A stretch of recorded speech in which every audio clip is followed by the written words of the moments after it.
Mari kita satu dalam doa. Tuhan, terima kasih. Tuhan sudah menolong kami hingga hari ini. Tuhan sudah memberkati kami dengan berkat yang begitu besar. Tuhan menjaga kami dan memberikan kami kekuatan dan kesehatan. Terima kasih Tuhan juga sudah menolong setiap adik-adik yang sedang menyaksikan program ini. Kami sungguh memohon pimpinan Tuhan agar sepanjang pemberitaan firman Tuhan kami benar-benar dipenuhkan oleh firman-Mu. Terima kasih Tuhan Yesus. Amin. Shalom adik-adik. Hari ini kita akan mendengarkan firman Tuhan dengan satu tema, Yesus yang menyembuhkan. Wah, siapa yang pernah sakit? Apakah ada di antara adik-adik yang pernah sakit?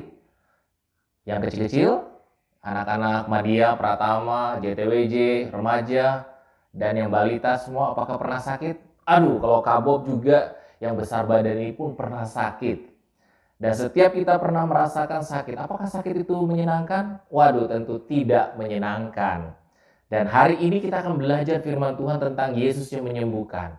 Dan selama ini bagaimana kita bisa sembuh itu juga semua karena pertolongan Tuhan Yesus. Kakak ingin mengajak kita terlebih dahulu melihat firman Tuhan di dalam kitab Matius. Apakah adik-adik sudah mendapatkannya? Kitab Matius pasal yang keempat, ayat yang ke-23 hingga ayat yang ke-25. Kakak akan baca bagi kita semua. Matius 4 ayat 23 hingga 25. Yesus mengajar dan menyembuhkan banyak orang. Yesus pun berkeliling di seluruh Galilea.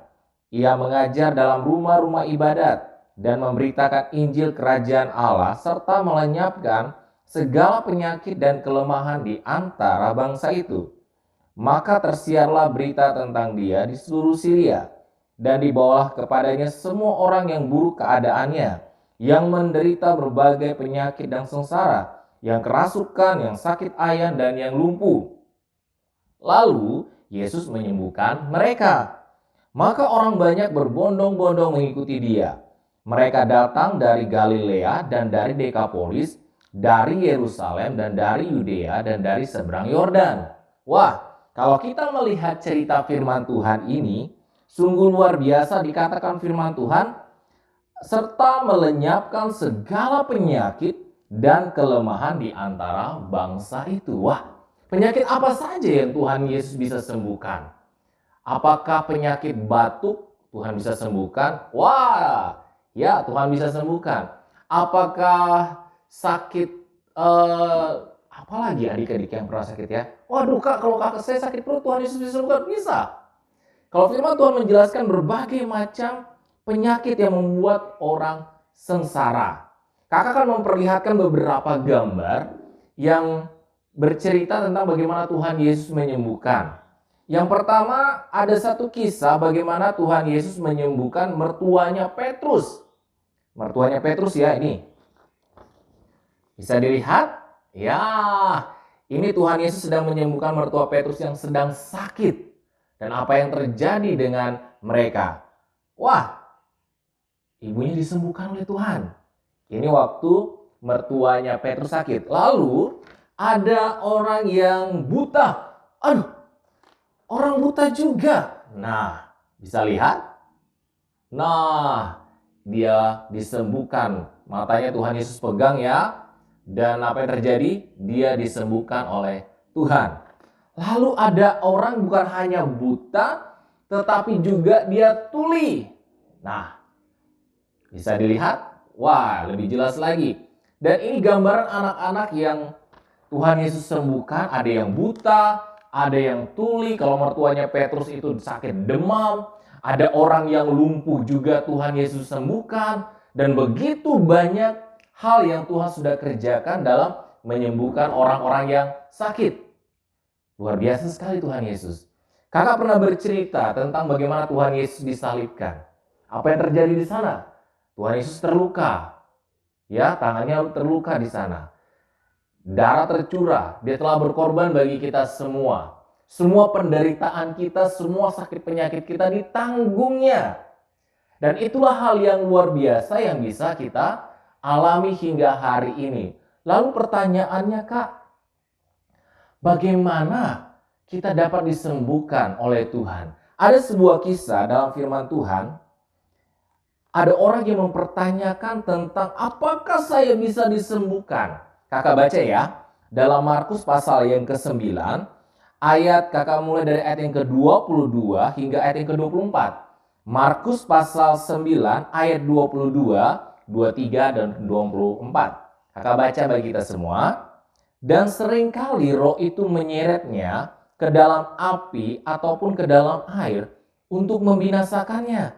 Sebab itu jika engkau dapat berbuat sesuatu, tolonglah kami dan kasihanilah kami. Jadi ada seorang anak yang sedang sakit itu, dan murid-muridnya tidak dapat menyembuhkan. Lalu orang tuanya berkata, kalau engkau dapat, mereka berkata kepada Tuhan Yesus, kalau engkau dapat menyembuhkan dia, tolonglah kami, kasihanilah kami. Ayat 23 jawab Yesus, katamu jika engkau dapat. Wah, adik-adik, menurut adik-adik apakah Tuhan Yesus dapat menyembuhkan anak ini? Bagaimana? Apakah Tuhan Yesus dapat menyembuhkan? Kita telah membaca tadi dalam kitab Matius pasal yang keempat, ayat yang ke-23. Tuhan Yesus menyembuhkan semua jenis penyakit. Dan dalam Markus ini kata, apakah engkau dapat? Bagaimana jawaban kita? Dapat atau tidak? Oke. Kakak percaya bahwa semuanya menjawab Yesus dapat menyembuhkannya. Sehingga Yesus berkata di ayat yang ke-24, 23 begini. Katamu jika engkau dapat, tidak ada yang mustahil bagi orang percaya. Ayat 24, segera ayah anak itu berteriak, aku percaya. Tolonglah aku yang tidak percaya ini. Wah, dia mengaku tentang keterbatasannya. Aku percaya, tolonglah aku yang tidak percaya ini. Luar biasa sekali kasih sayang orang tua ini bagi anaknya yang sedang sakit ya. Awalnya mereka berkata, jika engkau dapat, engkau tolonglah kami, kasihanilah kami. Dan Yesus berkata, jika aku dapat. Dan Tuhan Yesus berkata lagi, tidak ada yang mustahil bagi orang yang percaya. Adik-adik yang terkasih di dalam Tuhan Yesus Kristus, pada bagian ini ada sebuah pelajaran penting yang harus kita lihat. Bagaimanakah kita bisa menerima kesembuhan yang dari Tuhan? Apakah ada upaya dari kita supaya kita bisa disembuhkan? Kakak sedang tidak berbicara tentang obat-obatan. Kakak sedang tidak berbicara tentang upaya manusia, cara berpikir manusia untuk sembuh. Tetapi pada bagian firman Tuhan ini kita melihat dari sikap Yesus, tindakan Yesus dalam menyembuhkan orang yang sakit. Bagaimanakah supaya kita bisa disembuhkan oleh Tuhan? Ya, kakak memiliki 2 botol. Kakak tidak isi air ya. Kalau isi air kakak takut dia tumpah. Nah, 2 botol ini kakak umpamakan, yang satu ini adalah manusia. Yang satu ini adalah Tuhan. Oke, ini botolnya terbuka. Dan yang manusia ini kakak tutup dulu. Oke. Yang ini gambarannya adalah Tuhan. Ya. Seandainya di dalam botol ini ada air, dan kakak mau pindahkan air ke botol yang satu. Adik-adik tolong lihat dan perhatikan apa yang terjadi jika kakak menuang air ke botol yang manusia ini, gambaran manusia ini. Apakah airnya akan bisa masuk ke dalam botolnya? Ayo, bisa dijawab tidak? Bisa atau tidak? Wah, nggak bisa kak. Kenapa? Kan dia masih tertutup. Apapun yang mau dituangkan dari sini tidak akan pernah bisa masuk kak. Karena botol ini dalam keadaan tertutup. Ya, ini gambaran kita sebagai manusia. Setiap hari Tuhan tuh ingin mencurahkan semua yang terbaik dalam kehidupan adik-adik, kakak, dan kita semua. Termasuk Tuhan Yesus mau menyembuhkan setiap orang yang sakit. Tuhan Yesus mau menolong, Tuhan Yesus mau melakukan perkara yang ajaib. Tetapi ada sebuah persoalan yang terjadi, ada masalah yang terjadi dalam diri manusia. Ada yang menghalanginya. Nah, Apa yang menghalanginya? Bisa. Yang pertama, dosa. Dosa menghalangi kita untuk tidak dapat menikmati semua yang dari Tuhan. Aduh Kak, bukankah tadi dikatakan dalam Markus, aku percaya, tolonglah aku yang tidak percaya ini. Dia percaya Tuhan lakukan dan dia sadar bahwa dia itu tidak dapat menerima kalau tidak percaya kepada Tuhan. Ya, adik-adik yang Kak kasihi, ini memberikan sebuah gambaran bahwa ada yang menghalangi, yaitu dosa. Dan selain itu, apalagi? Selain dosa. Dosa bukan hanya soal perilaku, karakter kita, tetapi juga tidak percaya. Waktu kita juga tidak percaya kepada Tuhan, itu pun dosa. Itu menghalangi kita untuk menerima yang namanya kasih karunia Tuhan. Lalu apa sih Kak yang harus kami lakukan? Nah, Kakak ingin mengulangi pembacaan kita sekali lagi dalam Markus pasal yang ke-9. Ayat 23, jawab Yesus, katamu jika engkau dapat. Tidak ada yang mustahil bagi orang yang percaya. Lalu apa yang harus kita lakukan? Kita hanya boleh dan dapat menerima kesembuhan jika Tuhan yang melakukan. Tidak ada satu upaya pun yang dapat kita lakukan. Bukan karena pemikiran kita, tindakan kita. Bagaimana Kak kita bisa menerima kesembuhan yang dari Tuhan? Ya, kalau dari 2 botol ini menurut adik-adik, tolong dijawab sekali lagi. Bagaimana caranya supaya air yang ada dalam botol ini bisa masuk ke dalam botol yang satu ini, yang adalah gambar manusia? Bagaimana? 1, 2, 3. Ya, benar. Dibuka. Nah, waktu dia sudah terbuka dengan lebar, maka semua yang ada di dalam botol ini dapat dinikmati. Dapat masuk semua ke dalam botol yang gambaran manusia. Apa yang terjadi di sana? Yang pertama, selesaikan dosa kita. Akui semua dosa dengan Tuhan. Tuhan, ampuni saya dari segala dosa. Dosa menghalangi kita untuk menerima semua yang terbaik dari Tuhan. Yang kedua adalah percaya. Di mana kita membuka hati kita, membuka pikiran kita, membuka seluruh kehidupan kita dan berkata, Tuhan, aku percaya. Aku percaya. Jadi saat kita percaya kepada Tuhan, kita membuka seluruh kehidupan kita. Kita berserah kepada Tuhan. Tuhan, tolong aku. Tolong Geo. Tolong Theo. Siapa lagi? Aduh, banyak sekali. Tolong David. Siapa lagi? Apakah ada yang sakit hari ini? Kalau ada yang sakit, mari katakan, Tuhan tolong aku. Tolong papaku. Tolong mamaku. Aku percaya. Waktu kita terbuka, siap menerima semua yang terbaik dari Tuhan, maka apapun yang Tuhan berikan, kita pasti akan menerimanya. Adik-adik yang terkasih di dalam Tuhan Yesus Kristus, ini adalah sebuah pengajaran yang sangat penting untuk kita pahami. Bahwa Tuhan Yesus menyediakan semua yang terbaik untuk kita nikmati. Tuhan Yesus mau menyembuhkan semua orang. Tuhan Yesus mau melakukan yang terbaik bagi semua orang, siapapun.